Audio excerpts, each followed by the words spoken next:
Hello, Phil Swann here again with another quick episode of Together, where we look at well-being, good mental health, and the Christian hope. I want to start something today that probably is going to run for a few episodes of Together, and we're going to look together at the subject of resilience. Resilience. You may hear people talking today about the importance of resilience or being resilient in difficult days. And certainly it's a good theme to think about. But what is resilience? Well, really, I think it's the ability to face or experience difficulty and yet at the same time keep going.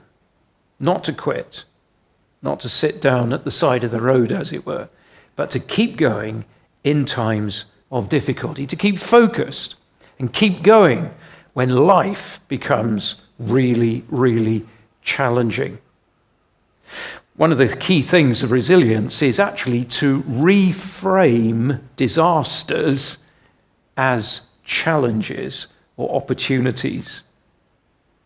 Mizuna Masahide was a 17th century Japanese poet and samurai. And amongst his poetry, he once wrote these words: "Since my house burned down, I now own a better view of the rising moon." It's a wonderful picture, isn't it? Of someone looking at disaster, my house has burned down, but then turning it into something positive. I now have a better view of the rising moon. Resilience is about seeing disappointments as opportunities. It was Albert Einstein who once wrote, "In the middle of difficulty lies opportunity." So to gradually build up our resources and our strength to see through and work through adversity is at the heart of what it means to be resilient. Now, it used to be thought that resilience was all about the character that you had. You might say, well, some person has blue eyes, someone else has green eyes, someone else has brown eyes, and someone might say, well, someone has a lot of resilience and someone has very little. But more recently, that has been rethought. And resilience is now understood as something that we can develop. We can grow in it, which is good news for you if you find yourself being knocked down all the time by the slightest thing in life. And maybe you've sort of written yourself off and said, well, I'm just not somebody who's tough enough. There must be something wrong with me. Well, resilience is about growing in the ability to work through and see through adversity. It's not about character. It's not about moral fiber. It's actually about the way in which we think and respond and how we grow. So we're going to be looking at how we develop resilience. We're going to be seeing that it's a gradual process. Sometimes I hear people say, particularly to men and amongst men, now just man up or take a man up pill. It's not going to be anything like that because, quite frankly, that doesn't work.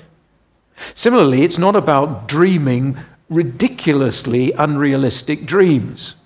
Sometimes you see these things, don't you? Well, if you believe, you can do anything. It's a lovely idea, but of course it's not true. You might believe that you can fly if you jump off the roof of a tall building, but the truth is, you can't fly.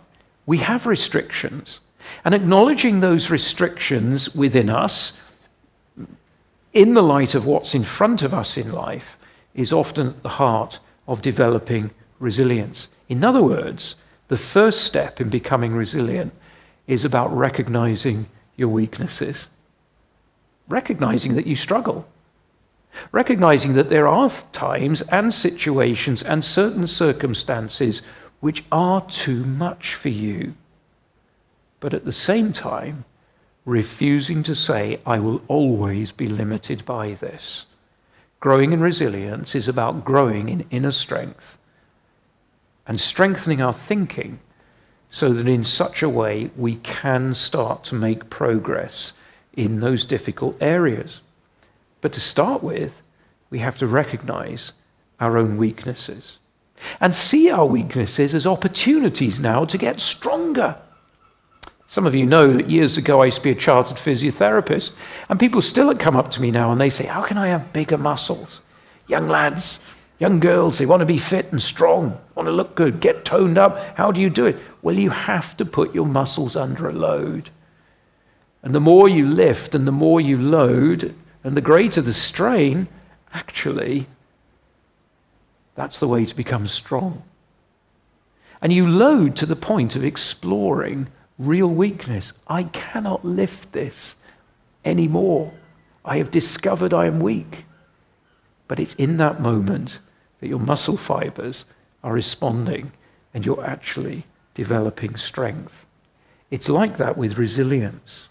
So we're going to be looking at reframing the things that challenge us, facing our disappointments, facing our sadnesses. We're going to be looking at ways of navigating through them and hopefully becoming gradually a little more resilient and stronger inside. The Bible speaks a great deal about weakness. In fact, it's quite shocking how much the Bible talks about weakness, because by and large we don't talk about weakness to one another. We hide behind images of strength and power.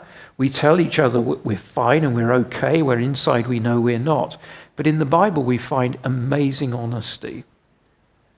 And far from seeing weakness as something to be despised, or weakness as an indicator of failure, the Bible itself speaks of weakness often being the first step to discovering something glorious and wonderful. The Apostle Paul wrote about his own experience of weakness. And in doing so, he discovered this great truth about God. My grace is sufficient for you because my power is made perfect in weakness. Discovering who we really are points us in the direction of who God really is. And so we may come to that conclusion that really I'm a bit of a disaster.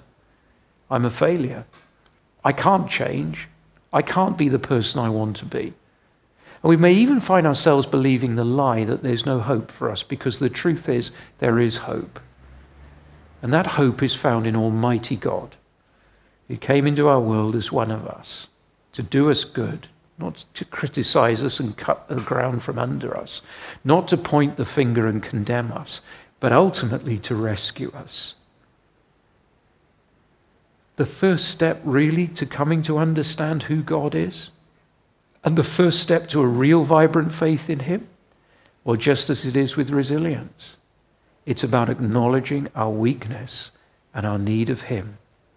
The God who says, my power is made perfect in your weakness. The things you can't do, that you can't change, the shame you can't remove, the distasteful ways in which you think and behave sometimes, he can transform. He has power because Jesus Christ rose from the dead. Well, that's a little introduction to resilience. And the next time we meet, we're going to take this a little bit further. But thanks for joining us. I hope you have a great week. God bless you.